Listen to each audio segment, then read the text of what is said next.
नमस्कार दोस्तों, स्वागत है आपका इस YouTube channel Sarvan GS classes में। दोस्तों आज हम लोग एक नए टॉपिक के बारे में चर्चा करेंगे। पिछले दिन यानी 28 मई 2023 को भारत के लिए एक ऐतिहासिक दिन साबित हुआ, क्योंकि पिछले दिन यानी 28 मई को जो है भारत का लोकतंत्र का मंदिर कहे जाने वाले संसद भवन का उद्घाटन किया गया।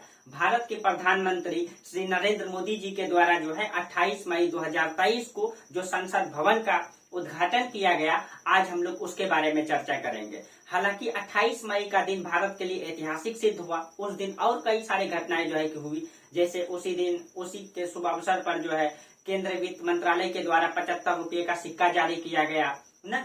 और 28 मई को ही IPL का फाइनल मैच भी था, हालांकि हम लोग उसकी चर्चा नहीं करेंगे। और 28 मई को ही यानी रविवार का दिन था, उस दिन जो है UPSC का प्रीलिम्स का एग्जाम भी हुआ न। तो जिन साथियों का एग्जाम में जो है कि बेहतर प्रदर्शन हुआ, अब वो लोग मेंस की तैयारी में लग जाएं।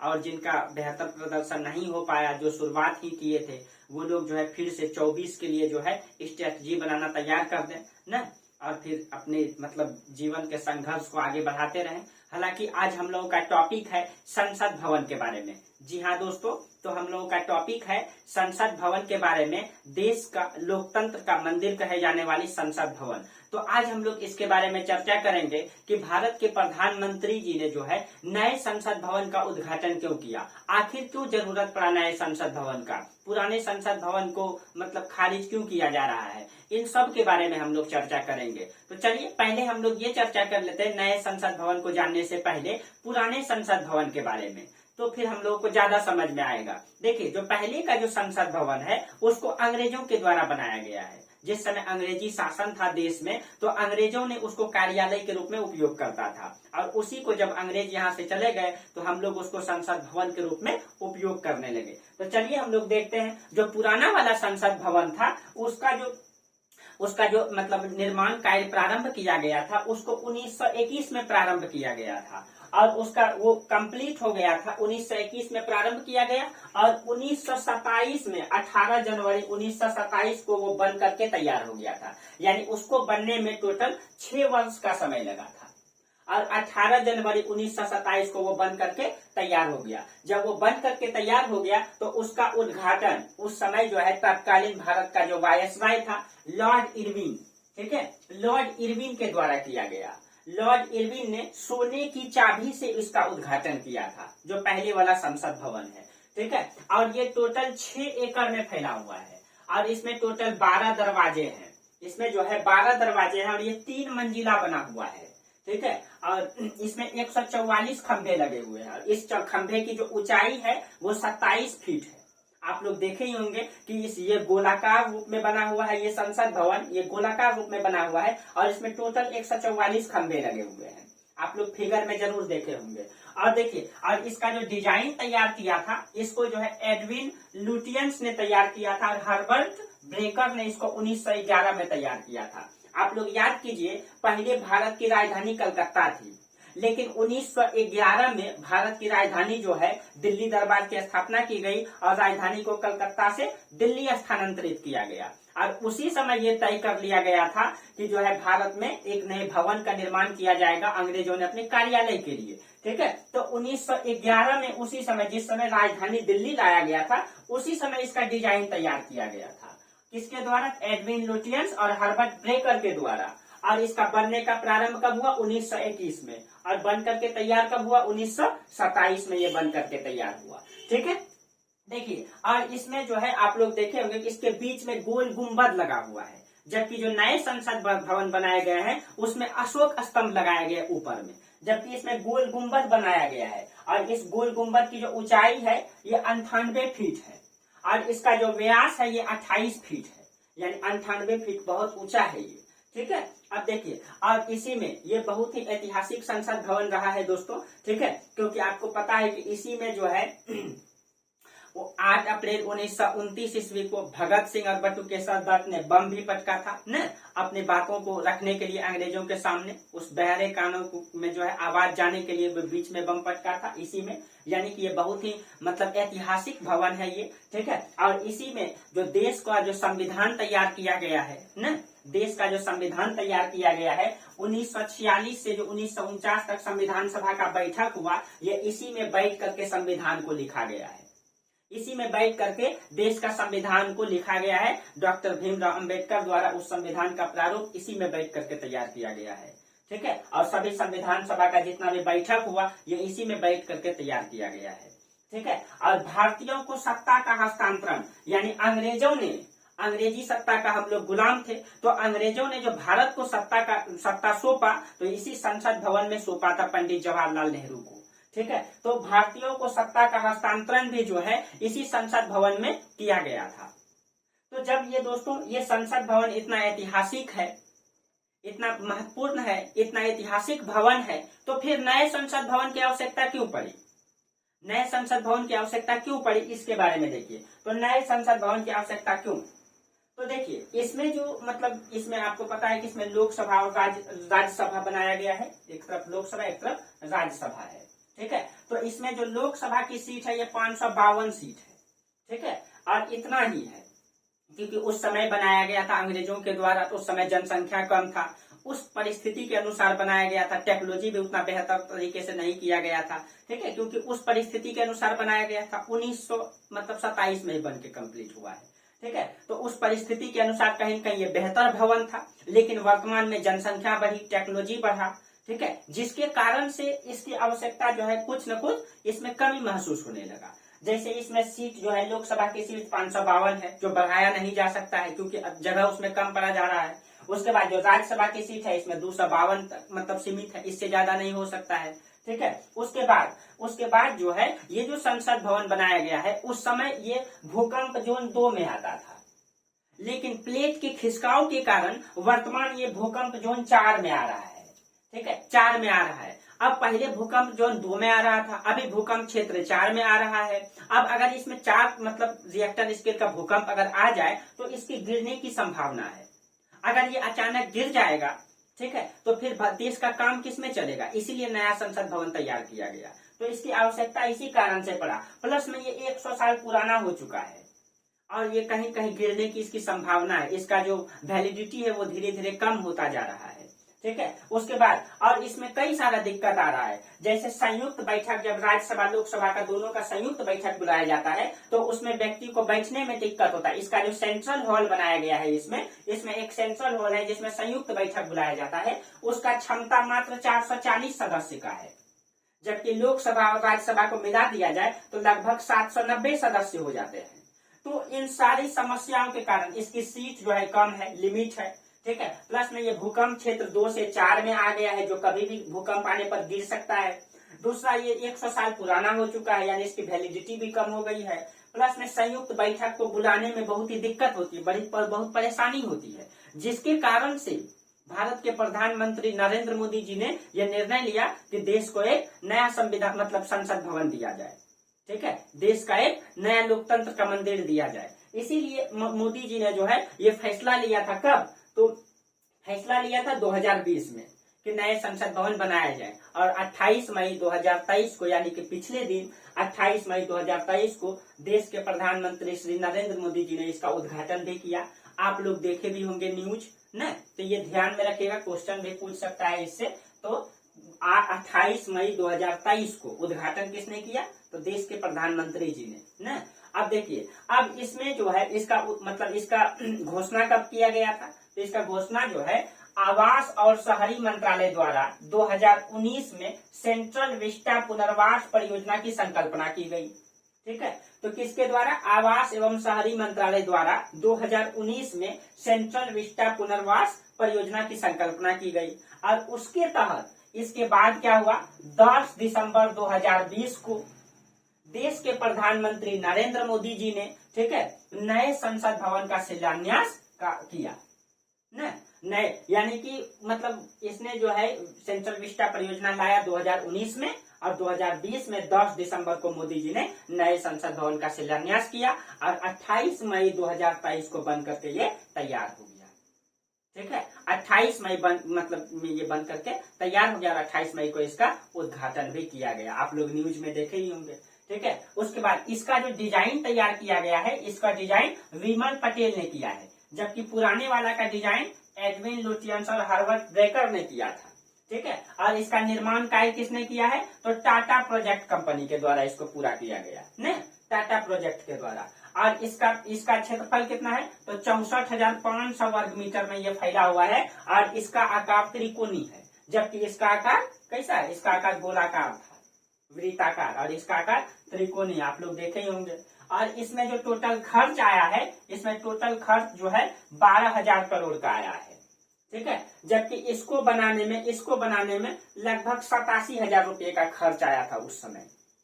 ठीक है, लगभग 87,000 रुपये का खर्च आया था, जबकि इसको बनाने में 12,000 करोड़ का खर्च आया है। अब जो नए संसद भवन है, इसकी विशेषता क्या है, जो नया संसद भवन बनाया गया इसका क्या विशेषता है। देखिए, इसका विशेषता यह है कि इसमें जो है खास तकनीक से इसको तैयार किया गया है। इसमें सभी संसदों के लिए अलग से एक ऑफिस यानी कि एक दफ्तर बनाया गया है, और वो जो दफ्तर बनाया गया है उसको आधुनिक डिजिटल तरीके से लेस किया गया है, आधुनिक तरीके से डिजिटल लेस बनाया गया है उसको। ठीक है, तो इसमें और इसको भूकंप रोधी के साथ साथ जो है इसको Z+ सुरक्षा के दायरे में रखा गया है, उसको ध्यान में रखते हुए इसको बनाया गया है। यानी आपको पता है कि संसद भवन में एक बार मतलब आतंकवादी हमला भी हो चुका है, तो उस आतंकवादी हमला की सुरक्षा की दृष्टि से Z+ सुरक्षा की दृष्टि से इसको बनाया गया है। ठीक है, तो देखिए, और इसमें सांसदों को जो है बैठने के लिए एक बड़ा हॉल बनाया गया है, सभी सांसद एक साथ बैठ सके उसके लिए एक बड़ा हॉल बनाया गया है, जबकि इसमें वो जगह नहीं था। इसमें एक लाइब्रेरी बनाया गया है, इसमें जो है कि समितियों के लिए कई कमरे बनाए गए हैं, इसमें समितियों के लिए कई कमरे, और इसमें पार्किंग की सुविधा भी उपलब्ध किया गया है। ठीक है, इसमें और देखिए इसमें जो है कॉमन केंद्र सचिवालय, ठीक है, यहाँ इसमें बनाया गया है, जहाँ विभिन्न मंत्रालय का ऑफिस जो है मतलब बनाया गया है, विभिन्न मंत्रालय का ऑफिस बनाया गया है, कॉमन मंत्रालय। और इसमें जो लोकसभा की सीट है ये 888 है, जबकि इसमें मात्र 552 था। यानी कि इसको आने वाले 150 भविष्य के 150 साल मतलब आने वाले 150 साल को देख करके इसको बनाया गया है कि 150 साल तक में अगर जनसंख्या उतना बढ़ेगा, उन सब परिस्थितियों को देखते हुए इसको बनाया गया है, इसको भूकंप रोधी बनाया गया है। ठीक है, तो इसमें 888 मेंबर बैठ सकते हैं, जबकि इसमें 552 ही बैठ सकते थे। और इसमें राज्यसभा में 348 सीट को बनाया गया है, जबकि पुराने वाला में 252 ही था। ठीक है, हाँ, इसमें सेंट्रल हॉल नहीं बनाया गया है, सेंट्रल हॉल के जगह में इसके लोकसभा का जो मतलब ये है लोकसभा का परिसर, इसी को बड़ा बना दिया गया है, इसको खाली छोड़ा। यानी जब संयुक्त बैठक बुलाया जाएगा तो संयुक्त बैठक लोकसभा में इसमें बुलाया जाएगा, और जब इसको बढ़ाने की बात किया जाए तो इसको बढ़ा करके 1272 सीट तक लाया जा सकता है। अगर संयुक्त अधिवेशन में दिक्कत होगा आगे जाकर के इसका सीट भी बढ़ाया जा सकता है, 1272 तक लाया जा सकता है इसका सीट को। तो इन सब चीजों को ध्यान में रखते हुए इसको बनाया गया है। ठीक है, अब देखिए जो पुराने संसद भवन है, जब ये नया संसद भवन बन करके तैयार हो गया तो पुराना जो ऐतिहासिक संसद भवन है इसका क्या किया जाएगा। जो पुराना संसद भवन है उसको कहा जाता है कि उसके लिए कार्य किया जा रहा है, पुराने को जो है म्यूजियम में कन्वर्ट कराने का कार्य किया जा रहा है। उसको जो है फिर से मतलब फिर से उसका जो है कि पेंट पांट किया जाएगा, नए तरीके से सिस्टम को फिर से ठीक किया जाएगा। ठीक है, और फिर से उसको म्यूजियम में कन्वर्ट कर दिया जाएगा, इसकी योजना मतलब चलाया जा रहा है। जो पुराने वाला संसद भवन है उसको म्यूजियम में तब्दील कर दिया जाएगा। ठीक है, देखिए आप लोग ये तो हो गया नए संसद भवन की बात। ठीक है, आप लोग जो है कल देखे होंगे न्यूज में कि प्रधानमंत्री नरेंद्र मोदी जी ने जो है एक संघोल स्थापित किया। ठीक है, जहां पे लोकसभा स्पीकर यानी लोकसभा अध्यक्ष बैठेंगे, उसके बगल में एक संघोल स्थापित किया। ये संघोल क्या है? ठीक है, ये संघोल का क्या कॉन्सेप्ट है? तो देखिए संघोल का ये कॉन्सेप्ट है कि पहले संघोल के बारे में समझ लीजिए। संघोल क्या है? कहा जाता है कि आप लोगों को पढ़ाए थे कि चेर, चोल और पांड्य राज, दक्षिण भारत के 3 राज्यों को एंशिएंट हिस्ट्री में पढ़ाए थे। यहाँ पे आपका चेर, यहाँ पांड्य और यहाँ पे चोल, ये चोल साम्राज्य। चोल साम्राज्य में क्या होता था? चोल साम्राज्य में जब राजा कोई होता था, ठीक है, राजा होता था, अब ये राजा बूढ़ा हो जाता था या फिर मतलब एक राजा होता, ये अपने बेटा को या पुत्र को जब सत्ता मतलब हस्तांतरित करता था, यानी राजा जो है दूसरे राजा को सत्ता हस्तांतरित करता था, या ये बूढ़े हो जाए या इनकी मृत्यु हो जाए, ठीक है, या मतलब सत्ता दूसरे को हस्तांतरित किया जाए, तो चोल साम्राज्य में जब राजा जो है सत्ता का हस्तांतरण करता था, एक राजा दूसरे राजा को जब सत्ता हस्तांतरण करता था, तो उसमें जो है एक प्रतीक के रूप में एक बना हुआ छड़ टाइप का बना हुआ है, ठीक है, मतलब एक भाला टाइप का बना हुआ है, उसको प्रतीक के रूप में जो है ये राजा दूसरे राजा को प्रदान करता था कि हम जो है ये सत्ता है और सत्ता का प्रतीक है, हम आपको दिए, यानी कि ये सत्ता अब आप संभालिए, ठीक है। तो वही संगोल है, उसका नाम संगोल, ठीक है। तो चोल साम्राज्य में राज्याभिषेक जब होता था नया राजा का, उसको जो प्रतीक के रूप में संगोल प्रदान किया जाता था, ठीक है, संगोल। और तमिलनाडु का इसको राजदंड के रूप में इसको मान्यता प्राप्त है, और ये भाले, इसका जो आकार है ये भाले और ध्वजदंड की तरह ये दिखाई देता है, ठीक है, आप लोग देखे होंगे। और उसके ऊपर वाला सिर पे जो है नंदी का चित्र जो भारतीय संस्कृति को दर्शाता है, ठीक है। और संगोल का मतलब संगोल जो अधिकार का प्रतीक के रूप में इसको माना जा रहा है। अधिकार का प्रतीक का मतलब हो गया कि पहले जो है इस क्षेत्र का अधिकार मेरे पास था, यानी राजा मानता था कि इस क्षेत्र का अधिकार मेरे पास था, अब ये अधिकार यानी ये सत्ता, ठीक है, हम आपको दे रहे हैं, तो ये अधिकार के रूप में इसका प्रतीक के रूप में माना जाता था, ठीक है। अब एक शासक जब दूसरे शासक को सत्ता हस्तांतरित करता था तो उसका प्रतीक के रूप में उपयोग किया जाता था, ठीक है। तो अब इसकी आजादी में क्या योगदान है इस संगोल का?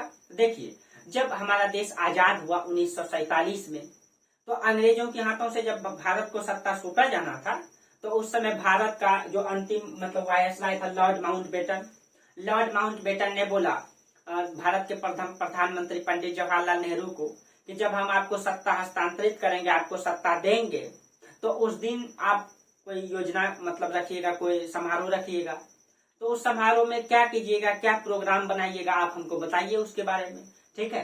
तो कहा जाता है कि नेहरू जी उस समय कुछ नहीं बोले, बाद में सोच समझ करके उसने सी राजगोपालाचारी को बोले। सी राजगोपालाचारी तमिलनाडु के रहने वाले थे, उनको इसके बारे में बताया कि जब हम लोगों को देश की सत्ता सौंपी जाएगी अंग्रेजों के द्वारा, उस समय कौन सा मतलब समारोह किया जाएगा, किस प्रकार का प्रोग्राम रखा जाएगा।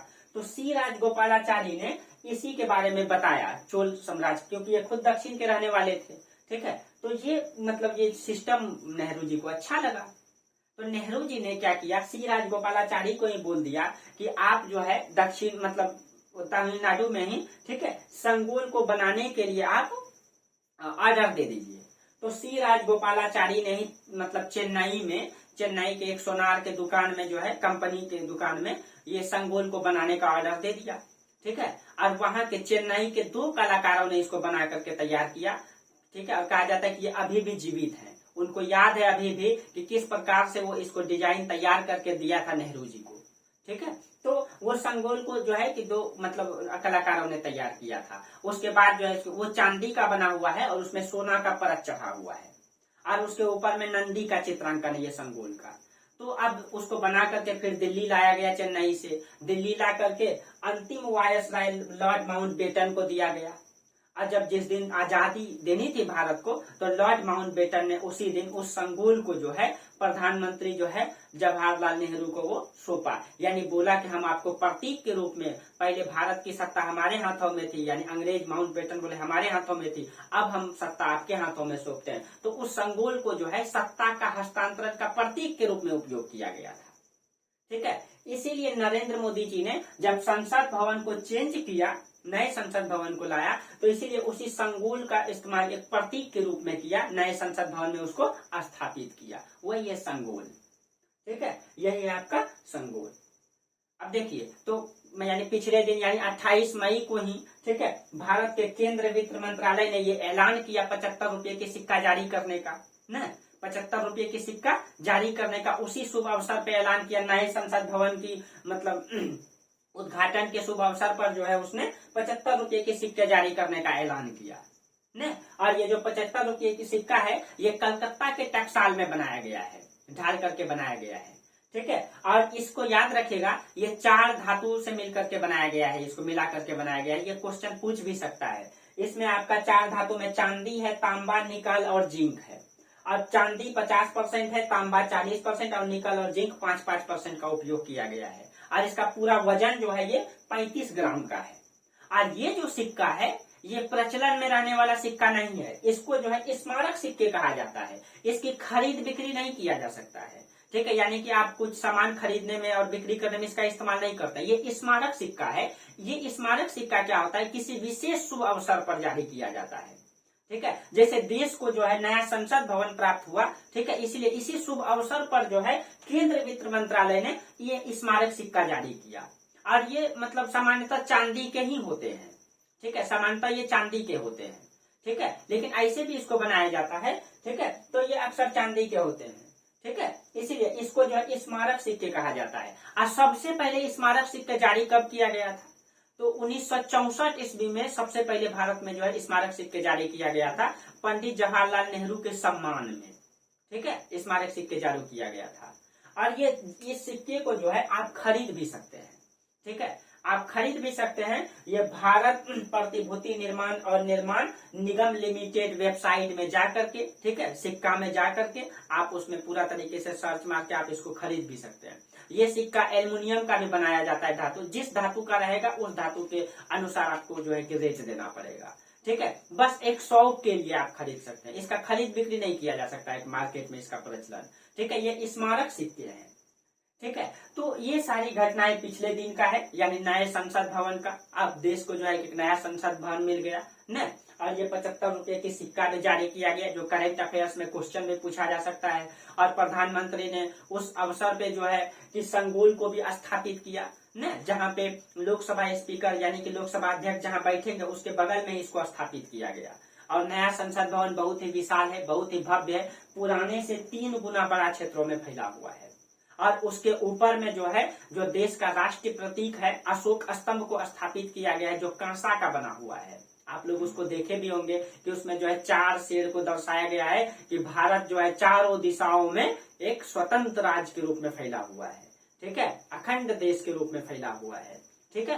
तो ये सारी घटनाएं थी जो पिछले दिन से संबंधित था। ये एक करेंट के रूप में भी पूछा जा सकता है क्वेश्चन, ठीक है, और एक जानकारी के लिए भी आपके लिए हो गया। तो ये था नए संसद भवन, पुराने संसद भवन, संगोल और 75 रुपए की सिक्का से संबंधित कुछ जानकारी, ठीक है। तो आप लोगों को ये जानकारी अगर अच्छा लगे तो आप लोग इसको लाइक कीजिए, कमेंट कीजिए, ठीक है, शेयर कीजिए। और कहीं अगर त्रुटि हो जाता है तो आप लोग कमेंट करके जरूर बताइए, ठीक है। तो चलिए दोस्तों, तो आज इसको जो है यहीं तक रहने दीजिए, फिर हम लोग इतिहास के अगले सीरीज में चर्चा करेंगे, ठीक है। तब तक के लिए आप लोगों को बहुत बहुत धन्यवाद। Thank you.